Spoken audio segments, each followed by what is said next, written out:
El carnicero del mercado. Mi nombre es Luis y crecí en un pequeño pueblo en el centro de México. Era un lugar tranquilo, donde todos se conocían y las historias pasaban de boca en boca como una herencia intangible. Pero hay una historia que nadie quiere recordar, una que sigue persiguiéndome hasta el día de hoy. Es la historia del carnicero del mercado, un hombre que, según dicen, hizo un pacto con el diablo. Todo comenzó en 1987. Yo tenía 20 años y trabajaba en el mercado ayudando a mi padre en su puesto de frutas. En ese entonces, el mercado era el corazón del pueblo, siempre bullicioso, lleno de olores a especias, pan fresco y carne recién cortada. Entre todos los comerciantes, el carnicero, don Ezequiel, era uno de los más conocidos. Pero no por su amabilidad o por la calidad de su producto, sino por el aura inquietante que parecía rodearlo. Ezequiel no siempre había sido así. Mi padre me contó que era un hombre pobre, con un pequeño puesto que apenas le alcanzaba para vivir. Pero un día, todo cambió. De la noche a la mañana, su negocio prosperó. Su puesto, que antes estaba lleno de herramientas oxidadas y carne dura, se convirtió en el más concurrido del mercado. Su carne era tierna, fresca, y siempre parecía tener lo que los clientes buscaban. Nadie sabía cómo había conseguido tanto éxito tan rápido. Algunos decían que había heredado una fortuna, pero otros, los más supersticiosos, susurraban que había hecho un trato. Un trato con alguien que no era humano. Lo que hacía todo aún más extraño era la cantidad de tragedias que comenzaron a ocurrir en el pueblo después de que Ezequiel prosperara. Cada vez que alguien compraba carne en su puesto, algo terrible les pasaba. Un hombre que compró costillas murió en un accidente días después. Una mujer que compró chorizo perdió a su hijo en un incendio. Las coincidencias eran demasiadas como para ignorarlas, pero nadie quería hablar de ello en voz alta. El miedo era palpable. Yo mismo empecé a notar cosas extrañas en Ezequiel. Cuando pasaba cerca de su puesto, siempre sentía un escalofrío, como si el aire a su alrededor fuera más frío. Y aunque siempre tenía una sonrisa en el rostro, había algo en sus ojos que no parecía humano. Eran oscuros, profundos, y me daban la sensación de que podían ver cosas que nadie más podía. Una noche, me quedé tarde ayudando a mi padre a cerrar el puesto. El mercado estaba vacío, salvo por unas pocas luces que parpadeaban en los pasillos. Mientras guardaba las últimas cajas, escuché un ruido. Era una voz baja, como un murmullo, que venía del puesto de Ezequiel. Apagué mi linterna y me acerqué, movido por la curiosidad. Desde la oscuridad, pude ver a Ezequiel de pie, hablando con alguien. Pero no había nadie allí. Estaba solo, mirando al vacío, susurrando palabras que no entendía. Su tono era extraño, como si estuviera rogando o discutiendo. Entonces, de repente, se detuvo y giró la cabeza hacia mí. Me escondí detrás de una pila de cajas, el corazón latiéndome con fuerza. Cuando volví a mirar, ya no estaba. Solo quedaba su puesto vacío, con la carne perfectamente acomodada, como si nada hubiera pasado. A partir de esa noche, empecé a escuchar más historias sobre Ezequiel. Una vez, una vecina aseguró haber visto a un hombre de traje oscuro entrando a su casa en plena madrugada. Otra persona dijo que lo vio sacrificando un cordero en el mercado, pero que el animal no sangró como debería. En lugar de eso, de su cuerpo salió un líquido negro que olía a azufre. El miedo se apoderó del pueblo, pero nadie se atrevía a enfrentar a Ezequiel. Su carne seguía siendo la mejor, y aunque la gente evitaba comprarle, siempre había alguien que caía en la tentación. Las tragedias continuaron, una tras otra, hasta que finalmente ocurrió algo que nadie pudo ignorar. Una noche, el mercado se incendió. Fue un fuego extraño, rápido y feroz, que destruyó casi todo en cuestión de minutos. Lo más extraño es que el puesto de Ezequiel quedó intacto. Cuando los bomberos revisaron el lugar al día siguiente, encontraron algo que nunca se hizo público, pero que los rumores se encargaron de difundir. Bajo el puesto de Ezequiel, había un círculo grabado en la piedra, lleno de símbolos extraños que nadie pudo interpretar. Después del incendio, Ezequiel desapareció. Nadie supo a dónde fue, pero su ausencia no trajo paz al pueblo. Durante semanas, la gente seguía viendo su figura en los pasillos vacíos del mercado, siempre en la oscuridad, siempre observando. Algunos decían que aún podía escucharse el sonido de un cuchillo afilándose, aunque el mercado estuviera cerrado. No volví a trabajar en el mercado después de eso. Dejé el pueblo unos años más tarde, pero nunca olvidé lo que vi. Y aunque trato de convencerme de que todo fue una serie de coincidencias, hay noches en las que me despierto con el olor de la carne fresca y el eco de un cuchillo cortando en la distancia. Y sé, en el fondo, que Ezequiel no se fue. Simplemente está esperando, por lo suyo. El violinista maldito. Mi nombre es Elena, y lo que voy a contar ocurrió hace años, cuando me mudé a un pequeño pueblo en Zacatecas. Buscaba tranquilidad, alejarme del bullicio de la ciudad y empezar de nuevo después de varios golpes en la vida. El pueblo parecía perfecto, casas antiguas, calles empedradas y un ritmo de vida pausado que me daba esperanza de encontrar paz. Pero todo cambió cuando escuché por primera vez esa maldita melodía. Llegué en otoño, cuando las noches eran frías y el aire olía a madera quemada. Mi casa estaba en las afueras del pueblo, cerca de una colina donde se encontraba el viejo cementerio. Aunque no me molestaba estar tan cerca de un lugar así, los vecinos parecían evitar mencionarlo. Fue en mi primera noche que lo escuché. Estaba acomodando cajas en la sala cuando, de repente, el sonido de un violín rompió el silencio. No era una melodía alegre ni triste, sino algo en medio, como si cada nota contara una historia de sufrimiento y desesperación. Al principio pensé que era algún vecino practicando, pero mientras más escuchaba, más inquietante se volvía. El sonido parecía venir de todas partes y de ninguna a la vez. Pregunté al día siguiente a una vecina sobre el violín.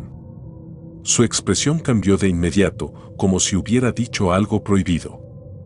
Bajó la voz y me dijo, debe ser don Julián, aunque murió hace muchos años. Le pedí que me contara más, y después de insistirle, me reveló la historia. Don Julián había sido un hombre conocido en el pueblo por su increíble talento con el violín. Se decía que podía tocar como nadie más, que sus melodías eran tan hermosas que podían hacer llorar a cualquiera. Pero su habilidad no era natural. Según los rumores, Julián había hecho un pacto con el diablo. Quería ser el mejor violinista del mundo y a cambio ofreció su alma. Después de su muerte, el pueblo nunca volvió a ser el mismo. La gente comenzó a escuchar su violín en las noches, especialmente cerca del cementerio, donde estaba enterrado. Nadie se atrevía a pasar por su antigua casa, ahora abandonada, y mucho menos por su tumba. Algunos decían que habían visto una figura oscura tocando el violín, y que quienes se acercaban demasiado terminaban teniendo pesadillas o, peor aún, enfermando misteriosamente. Al principio, no creí en la historia. Pensé que eran cuentos para asustar a los forasteros como yo. Pero esa noche, el violín volvió a sonar, y esta vez, más cerca. Apagué todas las luces y me quedé quieta, tratando de identificar de dónde venía. El sonido era nítido, cada nota retumbando en mi pecho. La melodía era tan hermosa como aterradora, y algo en ella me obligaba a escuchar, aunque mi instinto me decía que debía taparme los oídos. No pude dormir esa noche. Cada vez que cerraba los ojos, el violín parecía más fuerte, como si estuviera justo fuera de mi ventana. Las noches siguientes fueron iguales. La música no cesaba, y cada vez que preguntaba a los vecinos, evitaban hablar del tema. Algunos ni siquiera me abrían la puerta. Fue entonces cuando decidí investigar por mi cuenta. La casa de don Julián estaba al final de una calle angosta, cubierta de maleza y rodeada de un silencio opresivo. Aunque estaba abandonada, parecía intacta, como si el tiempo no hubiera pasado por ella. Las ventanas estaban cerradas, pero podía sentir algo observándome desde adentro. No me atreví a entrar. En lugar de eso, caminé hacia el cementerio. La tumba de don Julián estaba apartada, bajo un viejo ciprés que se torcía como si intentara alejarse del suelo. La lápida era sencilla, apenas un bloque de piedra con su nombre grabado, pero algo en ella me puso la piel de gallina. Había un violín roto a un lado, cubierto de polvo y telarañas. Cuando estaba a punto de darme la vuelta, lo vi. Una figura oscura, de pie junto a la tumba, con un violín en la mano. No tenía rostro, pero su presencia era tan abrumadora que apenas podía respirar. Sus dedos largos y delgados acariciaban las cuerdas, y la misma melodía que había escuchado en las noches comenzó a llenar el aire. Quise correr, pero mis piernas no respondían. Solo podía mirar, atrapada por la música. De repente, la figura dejó de tocar y giró hacia mí. Aunque no tenía ojos, sentí su mirada perforándome, buscando algo dentro de mí. Un frío inexplicable recorrió mi cuerpo, y en ese momento supe que había cometido un error al acercarme. Finalmente, mis piernas respondieron y corrí sin mirar atrás. Esa noche fue el comienzo de mi tormento. Desde entonces, la melodía no solo suena en las noches, sino también en mis sueños. En ellos, estoy en un lugar oscuro, con el violín resonando a mi alrededor. Siempre hay algo en la sombra, algo que no puedo ver pero que sé que está ahí, acercándose cada vez más. Intenté mudarme, pero no sirvió. La música me siguió, como si hubiera marcado algo en mí. Ahora entiendo por qué los vecinos evitaban hablar de don Julián. Su pacto no terminó con su muerte. Su música, hermosa y maldita, sigue buscando nuevas almas que escuchar, nuevas víctimas para su eterna melodía. Y yo, no sé cuánto tiempo más podré soportarla.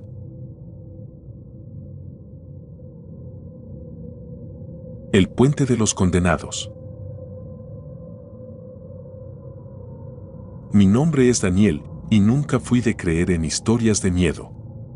Siempre pensé que eran cuentos inventados por los mayores para mantenernos alejados de ciertos lugares o para asustarnos en las noches de tormenta.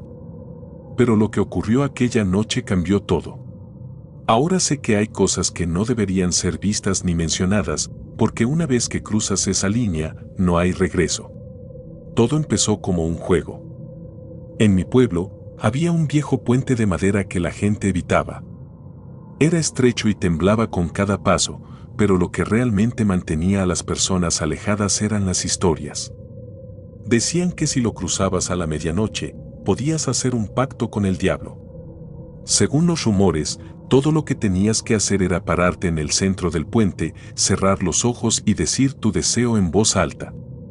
Si el diablo estaba interesado, aparecería al otro lado para sellar el trato. Era una de esas leyendas que los adolescentes contaban para asustarse unos a otros, pero nadie realmente creía en ellas. Esa noche, mis amigos y yo estábamos aburridos, buscando algo que hacer. Fue Arturo quien sugirió ir al puente.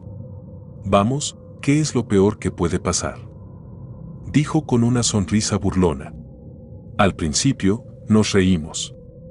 Era una idea absurda, pero mientras más hablábamos, más tentadora se volvía. La curiosidad nos ganó. Así que, a las 11:45, tomamos linternas y nos dirigimos al puente. El camino estaba oscuro y silencioso, y la luna llena apenas iluminaba nuestras pisadas. Cuando llegamos al puente, una sensación extraña me invadió. No era miedo exactamente, pero había algo en el aire que me hacía dudar. Sin embargo, no quise parecer cobarde frente a mis amigos, así que crucé con ellos. Nos detuvimos en el centro, tal como decían las instrucciones. El agua debajo corría lentamente y el sonido del río parecía amplificarse en el silencio de la noche. Arturo fue el primero en hablar. ¿Qué vas a pedir, Daniel?, preguntó, riendo. No respondí. Nadie lo hizo. En ese momento, todo dejó de parecer un juego. Aunque ninguno lo dijo en voz alta, todos sentíamos lo mismo, que algo nos observaba. Pero no pasó nada. No hubo susurros ni figuras sombrías. Solo el sonido del río y el viento moviendo las ramas de los árboles. Después de unos minutos, Arturo se encogió de hombros. Lo sabía, solo es un cuento de viejas. Vámonos. Regresamos por el mismo camino, aliviados de que nada hubiera sucedido. Pero justo cuando llegábamos al final del puente, lo vimos. Había un hombre parado en la otra orilla, vestido completamente de negro. Su figura era alta y delgada, y aunque estaba lejos, podíamos ver claramente sus ojos. Eran rojos, brillantes, como si tuvieran fuego dentro. No se movía, solo nos miraba, y esa mirada era suficiente para congelarnos en el lugar. ¿Quién es ese?, susurró Carla, la más joven del grupo. Nadie respondió. Ninguno podía moverse. Finalmente, Arturo gritó algo, intentando romper la tensión, pero el hombre no reaccionó. Solo nos siguió mirando. Fue entonces cuando dio un paso adelante, lento, deliberado. El crujido de la madera bajo sus pies resonó como un trueno. No esperé a ver qué hacía después. Corrí. Mis amigos me siguieron y no paramos hasta llegar al pueblo. Nadie dijo nada al principio. Estábamos demasiado asustados para hablar. Pero todos sabíamos que habíamos visto lo mismo. Esa figura, esos ojos, no eran humanos. Esa noche, no pude dormir. Cada vez que cerraba los ojos, veía al hombre parado al final del puente, mirándome. Finalmente, el sueño me venció, pero fue peor. Soñé que estaba de vuelta en el puente, solo. El hombre estaba allí, más cerca esta vez. Me extendía una mano, pero cuando intentaba gritar, no salía ningún sonido. Sentí un peso en mi pecho, como si algo invisible estuviera presionándome. Su voz, grave y lenta, resonó en mi cabeza. Aún no hemos terminado. Desperté gritando, con el corazón latiendo con fuerza. Pensé que era solo una pesadilla, pero al hablar con mis amigos al día siguiente, supe que no era el único. Todos habíamos soñado lo mismo. La misma figura, las mismas palabras. Arturo intentó bromear sobre ello, pero podías ver el miedo en sus ojos. Sabíamos que no era una coincidencia. Con el tiempo, las cosas empeoraron. Carla dejó de salir de su casa. Decía que veía al hombre en todas partes, en las ventanas, en los reflejos de los espejos, incluso en las sombras de los árboles. Arturo empezó a comportarse de manera extraña, más reservado, como si algo lo estuviera carcomiendo por dentro. Una noche, me llamó desesperado. «Está aquí», dijo, su voz quebrada. «Está aquí, afuera de mi puerta». Intenté calmarlo, pero no volví a saber de él después de esa llamada. Al día siguiente, su madre me dijo que había desaparecido. Lo buscaron por días, pero nunca lo encontraron. Fue como si se lo hubiera tragado la tierra. Después de eso, mi paranoia aumentó. Sentía que alguien me seguía, incluso en lugares llenos de gente. Las pesadillas continuaron y cada vez eran más reales.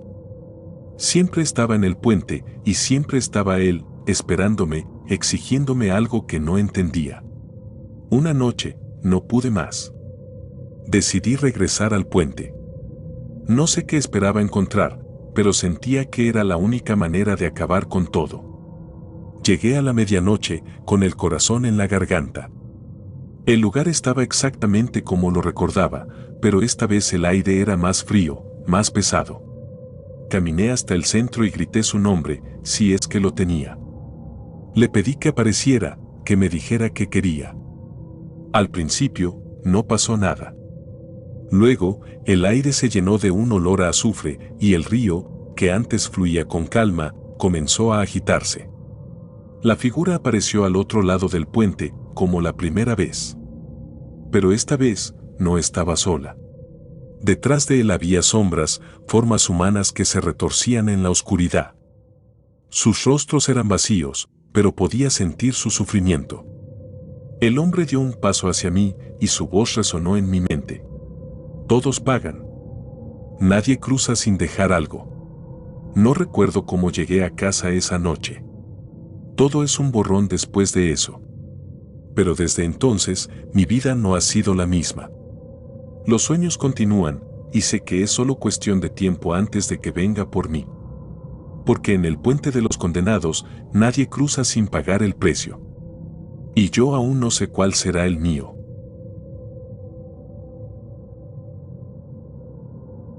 El pintor de almas.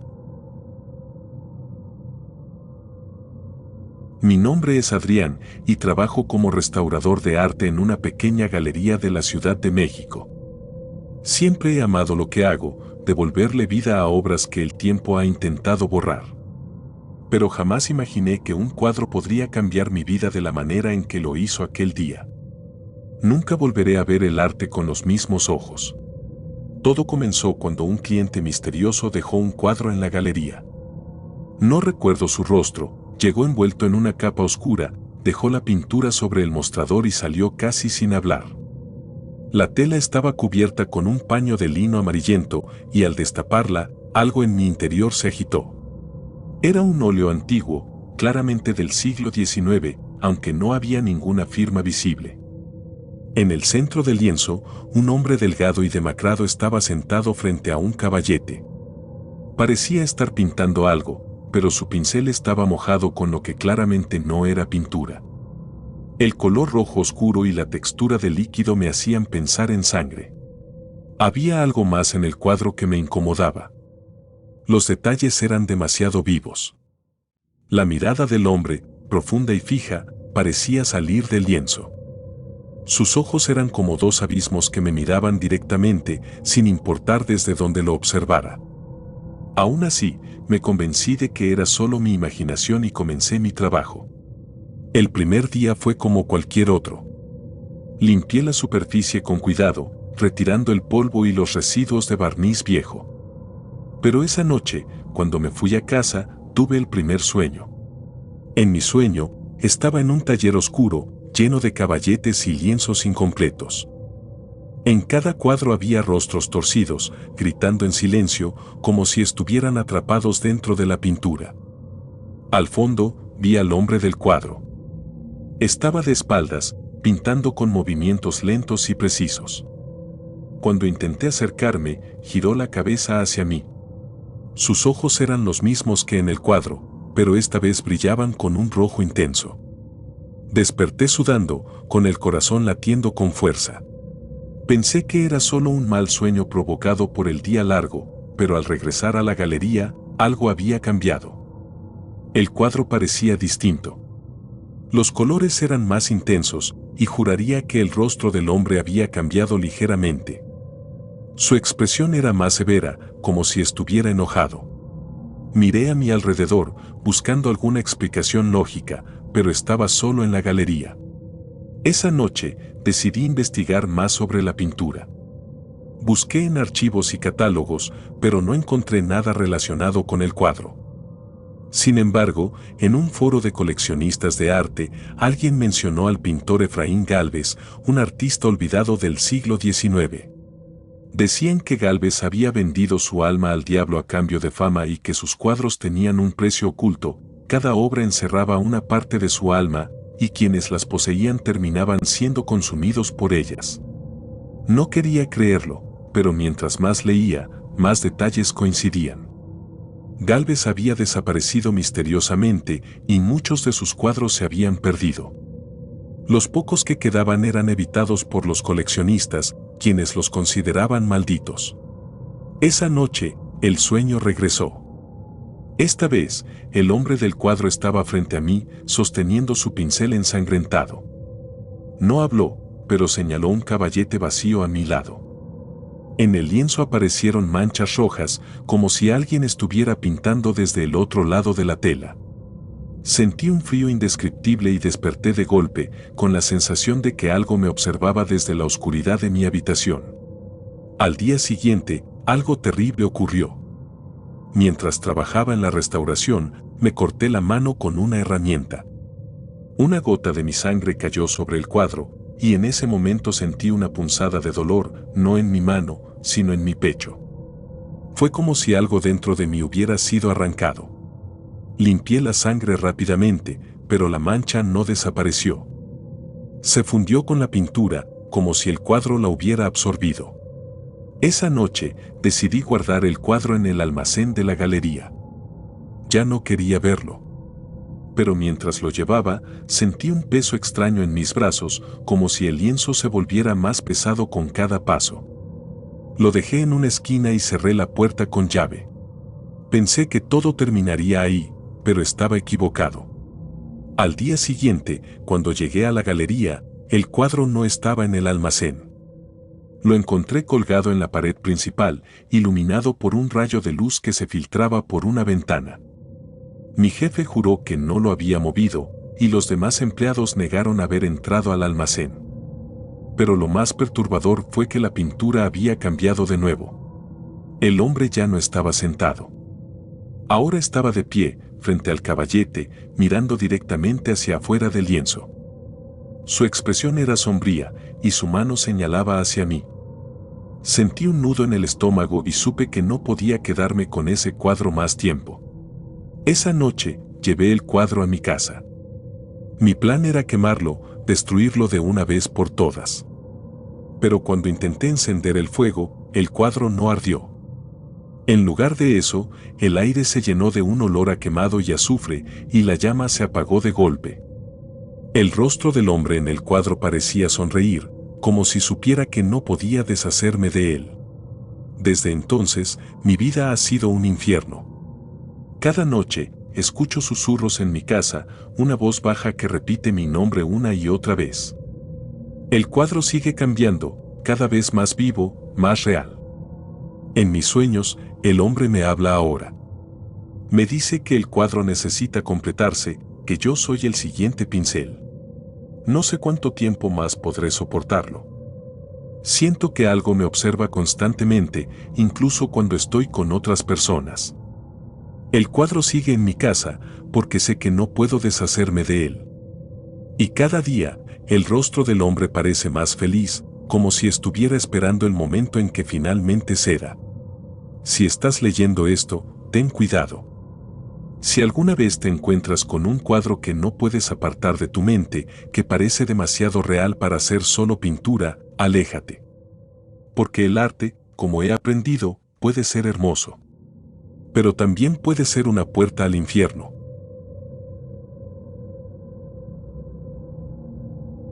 El contrato en el sótano. Mi nombre es Raúl. Siempre he sido una persona lógica, alguien que cree en las cosas que puede ver y tocar. O al menos lo era, hasta el día en que descubrí lo que mi abuelo había escondido en su casa, un secreto que cambió mi vida para siempre. Era el año 2004 cuando mi abuelo falleció. Don Luis era un hombre reservado, alguien que siempre parecía tener algo que esconder, aunque nadie sabía exactamente qué. Vivió solo durante los últimos años de su vida, en una vieja casa que apenas visitábamos. Cuando murió, me ofrecí para limpiar la casa y organizar sus pertenencias. Era mi manera de rendirle homenaje, aunque nunca fuimos muy cercanos. La casa estaba llena de polvo y recuerdos olvidados.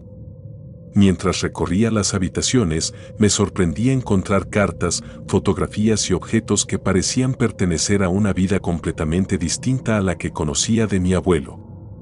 Pero fue en el sótano donde encontré lo que nunca podré olvidar. La entrada al sótano estaba oculta detrás de un viejo armario en el estudio. Fue pura casualidad que lo descubriera al mover el mueble para limpiar. Una pequeña puerta de madera, apenas visible, llevaba a unas escaleras estrechas y empinadas. Sentí un escalofrío al bajar, como si el aire allí abajo fuera diferente, cargado de algo que no podía explicar. El sótano era pequeño, apenas un espacio suficiente para una persona. Pero lo que vi me dejó helado. En el centro de la habitación había un altar, cubierto de símbolos extraños grabados en la madera. Había velas negras derretidas, un cáliz oxidado y, lo más perturbador, un contrato viejo colocado cuidadosamente sobre el altar. Me acerqué lentamente, incapaz de apartar la mirada.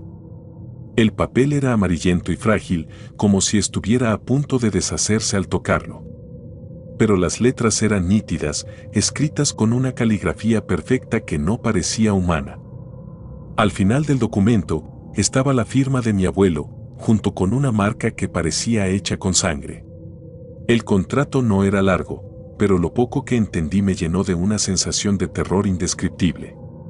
Las palabras fortuna, sacrificio y perpetuidad aparecían varias veces, y aunque no entendí completamente el contenido, algo en mi interior me decía que aquello no era un simple documento legal. Decidí tomarlo, pensando que podría analizarlo con más calma más tarde. Pero en el momento en que lo toqué, todo cambió.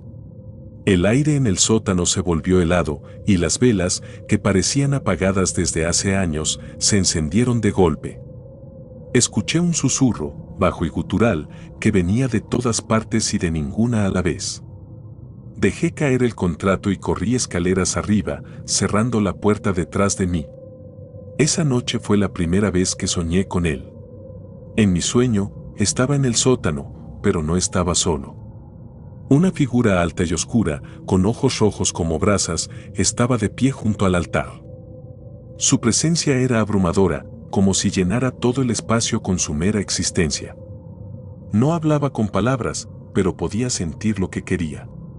Me señalaba el contrato, su mano delgada y alargada extendida hacia mí, como si esperara que lo firmara. Desperté sudando y con el corazón latiendo desbocado. Pensé que solo era un mal sueño provocado por la tensión del día, pero los sueños continuaron. Cada noche, la figura regresaba, más cerca, más insistente.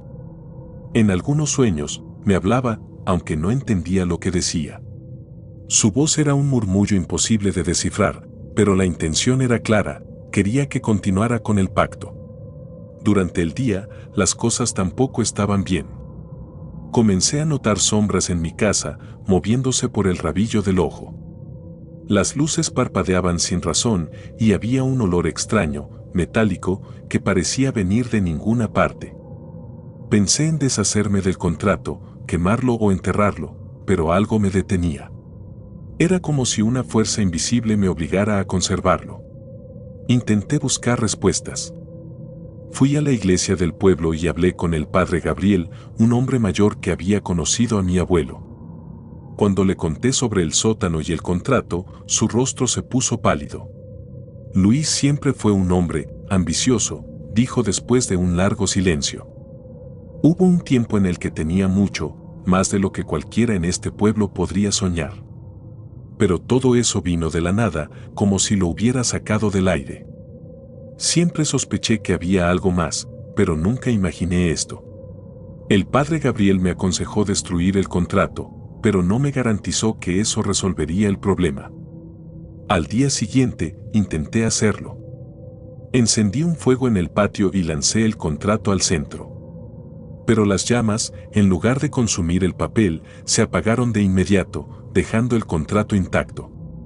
Fue entonces cuando supe que esto iba más allá de lo que podía manejar.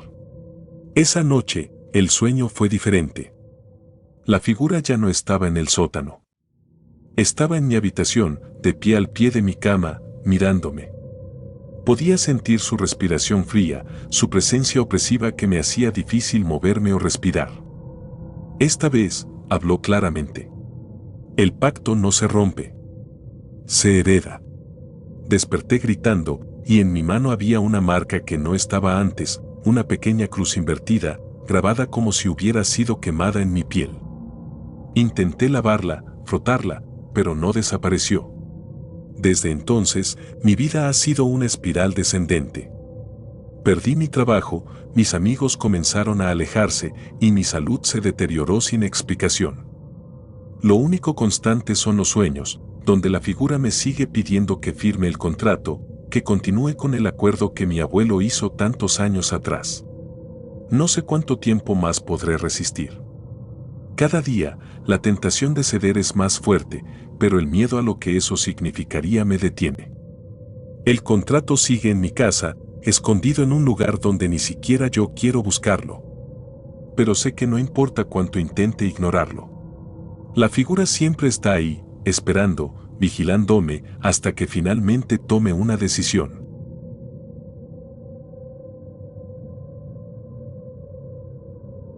La cruz invertida.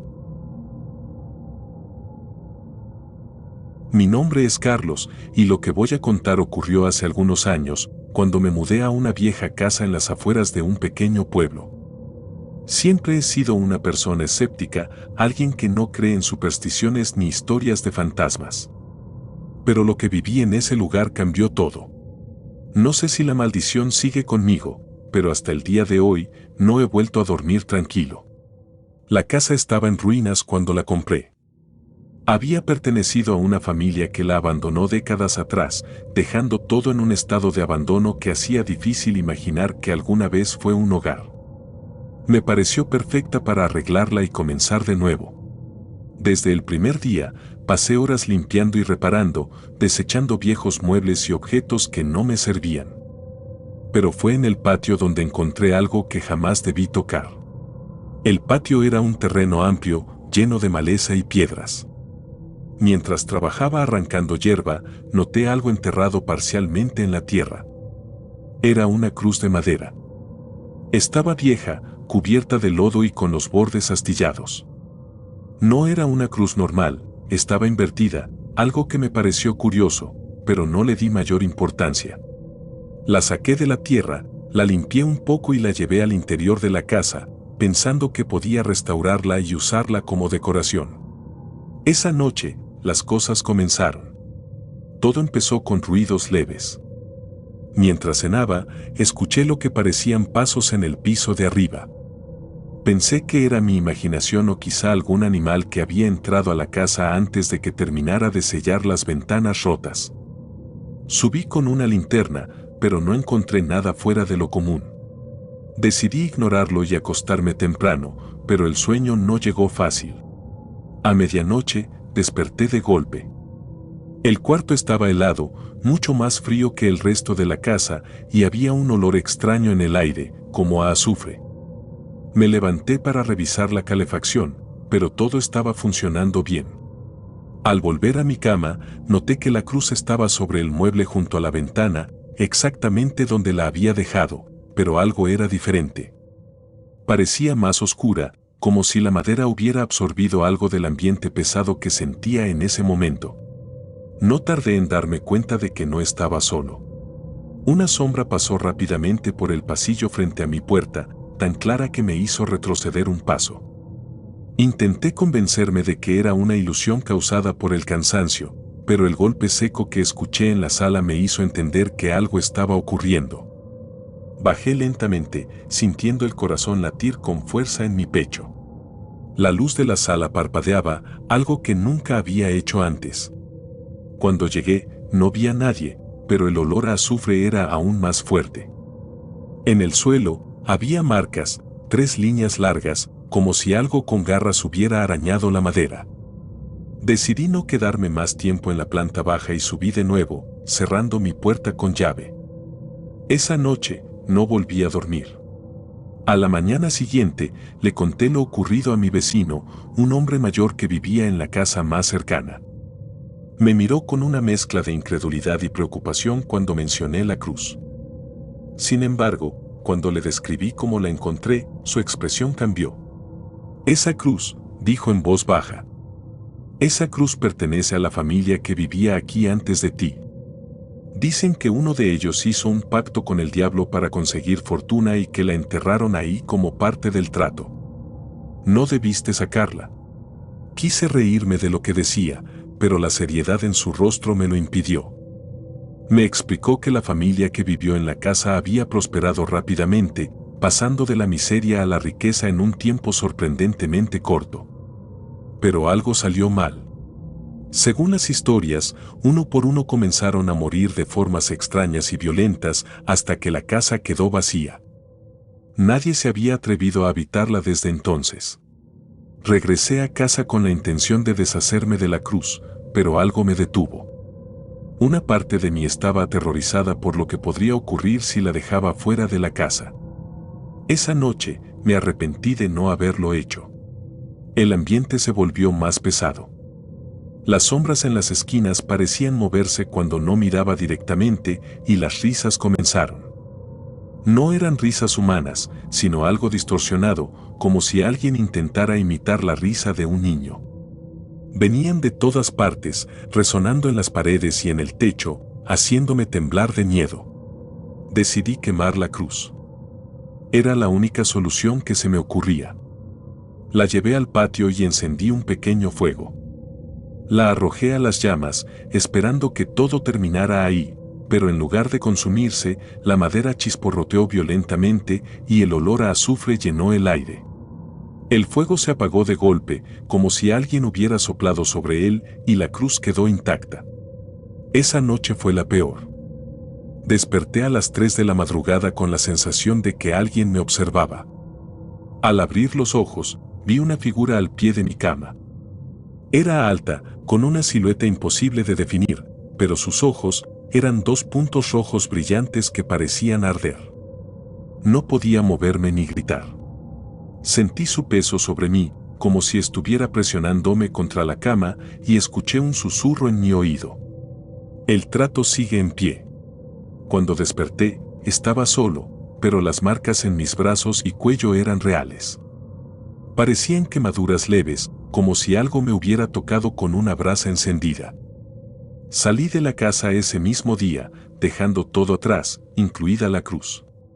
Desde entonces, no he vuelto a esa casa, pero las noches nunca han sido tranquilas. A veces, en los momentos más inesperados, siento ese mismo olor a azufre o escucho risas lejanas que nadie más parece notar. Creo que la cruz era solo un vínculo, una puerta que nunca debí abrir. Y ahora, no sé si alguna vez volveré a cerrarla. El pacto de sangre. Mi nombre es Manuel, y lo que voy a contarles ha sido un secreto en mi familia durante generaciones. No sé si hacerlo público sea una buena idea, pero siento que es la única manera de liberarme de esto, de la maldición que nos persigue desde hace décadas. Cada palabra que escribo me hace recordar el miedo que sentí desde niño, las noches sin dormir y los rostros de aquellos que he perdido. Todo comenzó con mi abuelo y su hermano, Rafael. Mi abuelo solía contarnos historias sobre su infancia. A menudo hablaba de la pobreza extrema en la que vivían. Eran campesinos en un pequeño pueblo al norte del país, donde la tierra era árida y la cosecha siempre insuficiente. Pero ninguna historia era más inquietante que la de su hermano mayor, Rafael. Él siempre fue diferente, ambicioso y temerario, dispuesto a hacer cualquier cosa para cambiar su destino. Según mi abuelo, Rafael desapareció una noche después de asegurarle a la familia que los días de hambre y miseria habían terminado. Antes de irse, dejó una carta que encontraron al amanecer. Las palabras estaban escritas con un trazo firme y extraño: el trato está cerrado, pero volveré por lo mío. Nadie sabía a qué se refería. A los pocos días, comenzaron a notar que algo había cambiado. El dinero llegó de maneras inesperadas. Un comprador desconocido adquirió sus tierras a un precio exorbitante y pronto la familia se mudó a una casa en el pueblo. Los animales, que antes morían inexplicablemente, comenzaron a reproducirse y a engordar. Todo parecía mejorar, pero mi abuelo siempre decía que detrás de cada bendición había una sombra. Y esa sombra, con el tiempo, se hizo más evidente. Primero fueron los sonidos. Por las noches, la familia escuchaba pasos pesados alrededor de la casa, como si alguien estuviera caminando en círculos.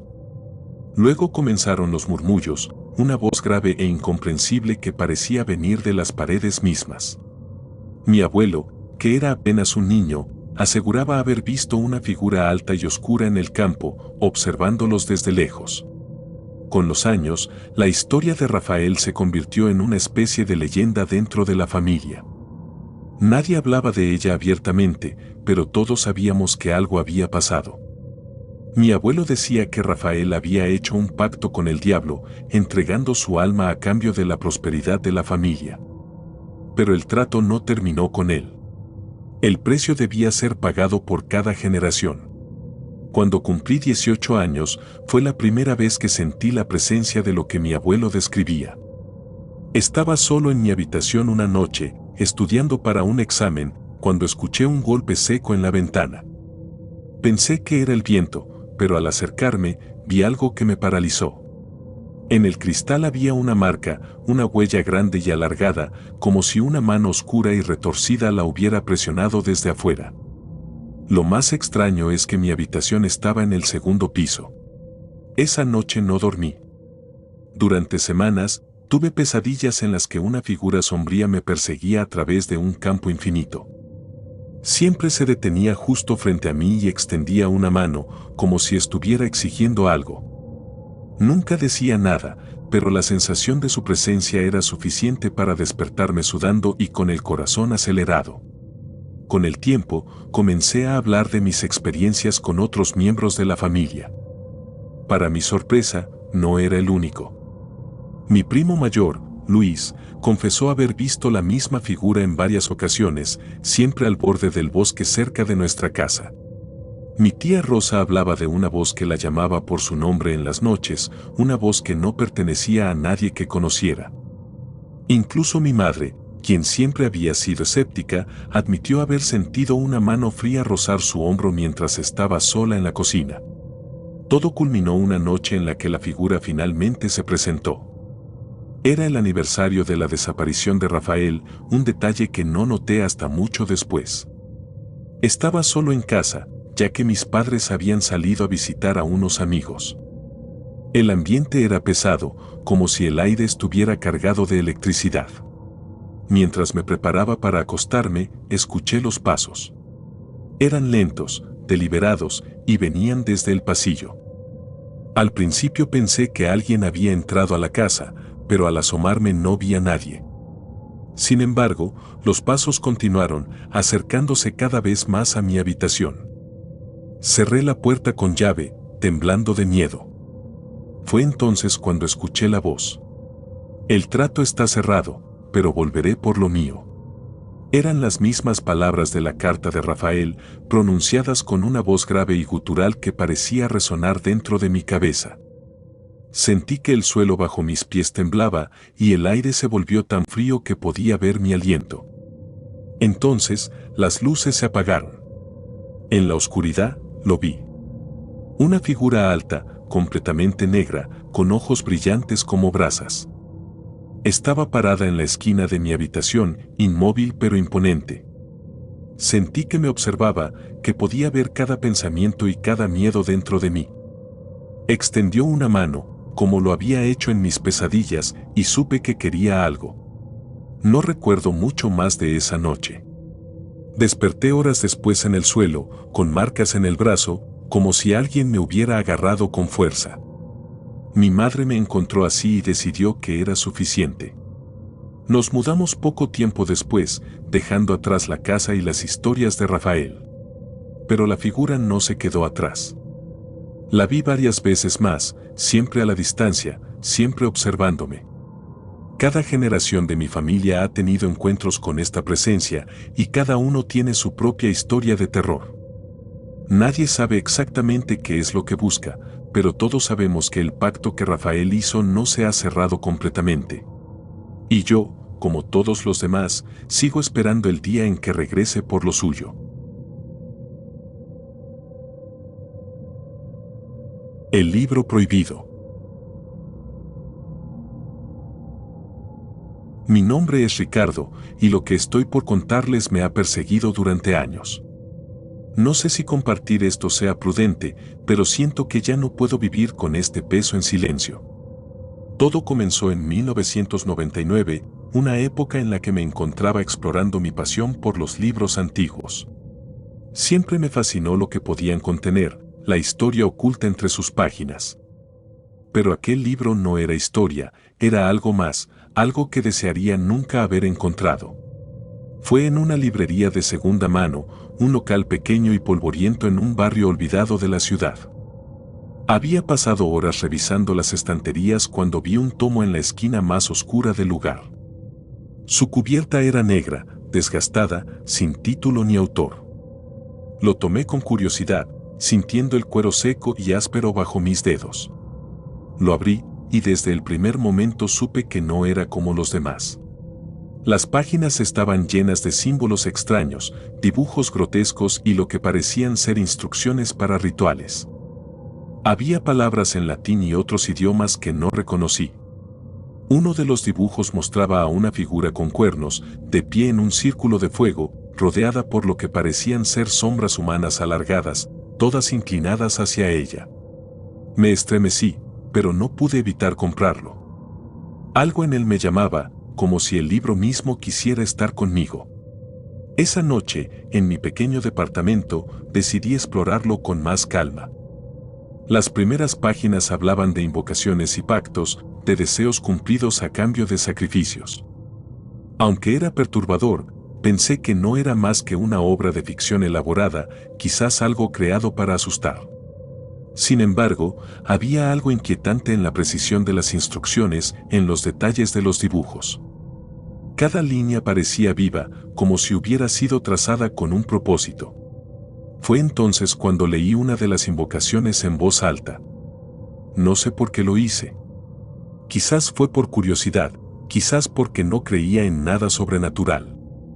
Apenas terminé de leer las palabras, algo cambió en el aire. Las luces parpadearon y luego se apagaron por completo. El silencio que siguió era denso, casi tangible, como si la habitación estuviera llena de algo que no podía ver. Y entonces lo escuché.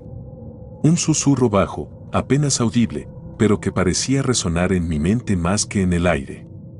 La voz no tenía un tono definido, no era masculina ni femenina, pero tenía una fuerza que me paralizó.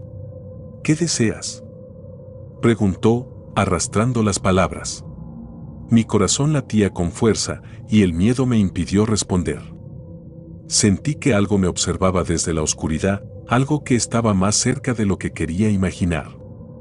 Las luces volvieron de golpe y la habitación quedó en silencio. Cerré el libro de inmediato y lo guardé en un cajón, jurando no volver a abrirlo. Pero lo que ocurrió esa noche fue solo el comienzo. A partir de entonces, cosas extrañas comenzaron a suceder. En las noches, sentía que alguien estaba en mi habitación, aunque no podía verlo. Escuchaba pasos suaves en el pasillo y murmullos ininteligibles que parecían venir de las paredes. Los sueños también cambiaron. Soñaba con un lugar oscuro, un vacío infinito donde una figura con cuernos me miraba desde lejos, esperando algo de mí. Un día, mientras revisaba mis cosas, encontré el libro sobre mi mesa, aunque estaba seguro de haberlo guardado en el cajón. Intenté deshacerme de él, tirándolo a la basura, pero al día siguiente apareció de nuevo, como si nunca hubiera salido de mi departamento. Pensé en quemarlo, pero cada vez que intentaba hacerlo, algo me detenía. Una voz en mi mente, suave pero insistente, decía, todavía no. Con el tiempo, mi vida comenzó a desmoronarse. Perdí mi trabajo, mis amigos comenzaron a alejarse, y mi salud se deterioró sin razón aparente. Los médicos no encontraban nada malo, pero yo sabía que el libro tenía algo que ver. La figura de mis sueños se volvió más clara, más presente. Ya no estaba lejos, ahora estaba frente a mí, con su mano extendida, esperando que yo la tomara. Una noche, desesperado, decidí consultar a un sacerdote. Llevé el libro a la iglesia, esperando que pudiera ayudarme. El sacerdote, un hombre mayor con una mirada cansada, lo miró y de inmediato su rostro se ensombreció. Esto no es un libro cualquiera, dijo, cerrándolo con fuerza. Es un contrato. Cada página es una oferta, cada palabra un precio. No debiste abrirlo. Le pedí que se lo quedara, pero negó con la cabeza. No puedo. Esto te pertenece ahora. Solo tú puedes decidir qué hacer con él. Regresé a casa sintiéndome más perdido que nunca. Esa noche, los susurros fueron más fuertes. La figura ya no estaba en mis sueños, estaba en mi habitación, de pie junto a mi cama. Aunque no tenía rostro, podía sentir su sonrisa, su satisfacción. Me ofreció lo mismo que antes, cumplir cualquier deseo. Pero esta vez añadió algo más. El tiempo se acaba. Desperté al borde del grito, con las sábanas empapadas en sudor.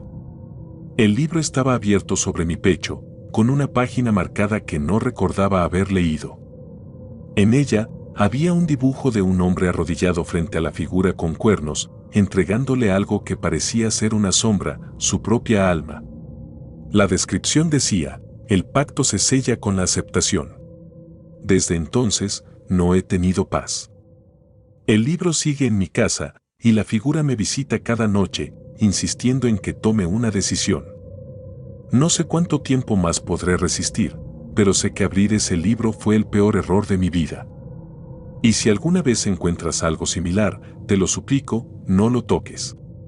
Porque una vez que lo haces, ya no hay vuelta atrás.